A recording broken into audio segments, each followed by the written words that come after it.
इधर कुछ समय से फिल्मकारों में ऐसी बायोपिक बनाने का चलन खूब देखने को मिल रहा है, जिन्होंने अपने जीवन और करियर में देश के लिए बहुत कुछ किया, मगर उनकी उपलब्धियां गुमनाम में रह गई। अभी कुछ अरसा पहले आई मैदान में फुटबॉल कोच सैयद अब्दुल रहीम बने। अजय देवगन ने यादगार रोल किया। अब कबीर खान निर्देशित चंदू चैंपियन में कार्तिक आर्यन भारत के पहले पैरा ओलंपिक गोल्ड मेडल जीतने वाले मुरलीकांत पेटकर की कभी हार न मानने वाली कहानी लेकर आए। फिल्म शुरू से आखिर तक आपको न केवल प्रेरित करती है बल्कि कार्तिक आर्यन के करियर के बेस्ट परफॉर्मेंस भी देती है। नमस्कार, मैं हूं एस लक्ष्मण और आपका स्वागत है रियल फॉर स्टोरी के इस नए वीडियो।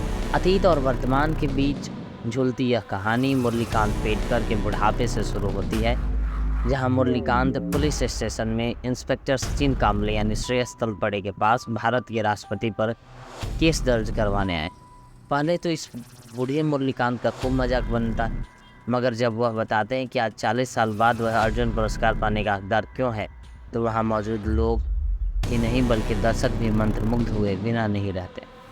कहानी फ्लैशबैक में जाते हैं, जहां पर मुरलीकांत बताते हैं कि कैसे किशोरावस्था में उन्हें ओलंपिक में स्वर्ण पदक जीतने का जुनून सवार हुआ, फिर कैसे वह सेना में भर्ती होकर बॉक्सिंग के वंडर बॉय बने और आखिर में 1965 की जंग में अपने बदन पर 9 गोलियां झेलने के बाद निचले शरीर के लकवाग्रस्त होने के बावजूद किस तरह उनका पागलपन बरकरार रहा। पहलवानी, सेना में भर्ती होना और बॉक्सिंग के बाद जब शरीर का निचला हिस्सा बेकार हो गया तो उन्होंने पानी को अपनी ज़मीन बनाया और विश्व स्तर पर रिकॉर्ड कायम करने के लिए तैराकी सीखी।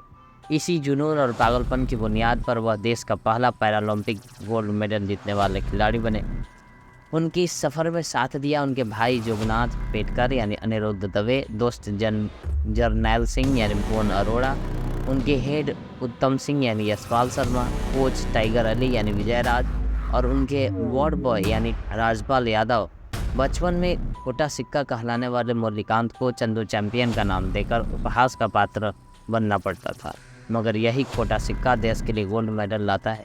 खुद को अर्जुन पुरस्कार का हकदार समझने वाले इस खिलाड़ी को पद्मश्री से नवाजा जाता है। रियलिस्टिक और बायोपिक सिनेमा के गुणी निर्देशक कबीर खान की कहानी में पत्रकार यानी सोनाली कुलकर्णी कहती हैं कि यह कहानी भले अविश्वसनीय लगे मगर कहना जरूरी है। वाकई फिल्म के आगे बढ़ने के साथ साथ यह कथन साकार होने लगता है। फिल्म में चंदू का एक डायलॉग है, हंसता काई को है, मैं कर लेगा।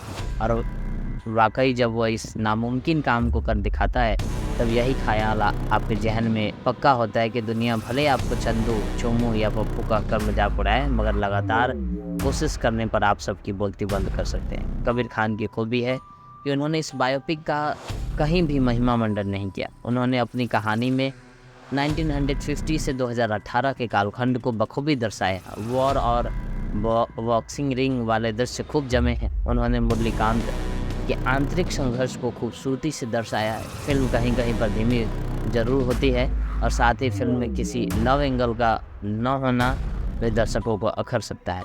मुरलीकांत की निजी ज़िंदगी, उनकी पत्नी और परिवार की भी कुछ झलक दिखाई जाती है तो अच्छा था, मगर अंत में फिल्म कभी हार न मानने वाले जज्बे का जश्न मनाती है और दर्शक एक फील गुड की भावना के साथ बाहर निकलते हैं। फिल्म के संगीत को असरदार बनाया जा सकता था, मगर सुधीर चटर्जी की सिनेमेटोग्राफी दर्शनीय बन पड़ी। मुरलीकांत पेटकर के रूप में कार्तिक आर्यन ने शानदार परफॉर्मेंस दी है। उन्होंने इस पहलवान, फौजी, बॉक्सर और स्विमर के ट्रांसफॉर्मेशन के लिए पूरे 2 साल लगाए और 18 किलो वजन कम किया। उनकी यही कड़ी मेहनत पर्दे पर साफ झलकती। मोटे पतले होने के फिजिकल ट्रांसफॉर्मेशन के साथ साथ वे इमोशंस की बारीकियों को दर्शाने में कामयाब रहे। कार्तिक ही क्यों, हर कलाकार अपने किरदार में खिलता है, चाहे वो भाई के किरदार में अनिरुद्ध दवे हो या दोस्त के रोल में भुवन बाम। विजय राज टाइगर अली की भूमिका में अपनी छाप छोड़ते हैं तो श्रेयस तलपड़े इंस्पेक्टर सचिन कामले के रूप में कहानी में हल्के फुल्के लम्हों को जोड़ते हैं। यशपाल शर्मा, सोनाली कुलकर्णी और राजपाल यादव ने भी अपनी भूमिकाओं के साथ न्याय किया। सहयोगी कास्ट अच्छी है। प्रेरणादायक और स्पोर्ट्स ड्रामा के अगर प्रेमी हैं आप, ऐसी फिल्मों के शौकीन हो तो आप इस फिल्म को देख सकते हैं। खैर, मूवी देखिए और कमेंट में लिखिए। मिलते हैं अगले वीडियो में, तब तक के लिए धन्यवाद।